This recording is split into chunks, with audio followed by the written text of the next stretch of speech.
Morning dear student, चले आज हम क्रिया पढ़ेंगे। वर्ब।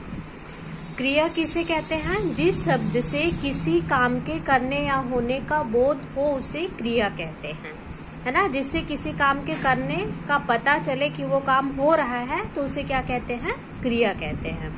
जैसे वर्षा हो रही है, सीता गाती है, पेड़ पर कौवा बैठा है। तो वर्षा हो रही है में हो रही है, सीता गाती है में गाती है, पेड़ पर कौवा बैठा है में है, ये क्रियाएं हैं।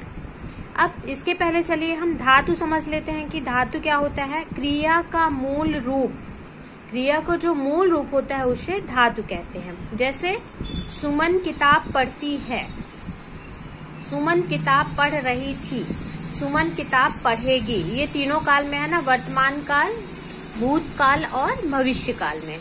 तो इन सब में क्या है? पढ़ जो है, पढ़ जो है तो क्या होगा? मूल रूप होगा क्रिया का। इसे पढ़ को हम पढ़ना ना लगा के पढ़ना हो जाता है ना। धातु में ना प्रत्यय जोड़ने पर क्रिया का सामान्य रूप बनता है।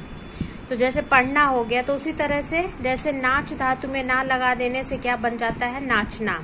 लिख धातु में ना लगा देने से लिखना। चल धातु में ना लगा देने से चलना। तो ये नाच, लिख, चल, ये सब क्या है? धातु है। ठीक है। तो क्रिया के मूल रूप को क्या कहते हैं? धातु कहते हैं। फिर चलिए क्रिया के प्रकार पढ़ते हैं। क्रिया के दो प्रकार होते हैं, सकर्मक और अकर्मक। सकर्मक क्रिया किसे कहते हैं? जिस क्रिया को कर्म की अपेक्षा रहती है वह सकर्मक है। जैसे प्रवीण भोजन करता है, इस वाक्य में करता है क्रिया को कर्म भोजन की अपेक्षा है।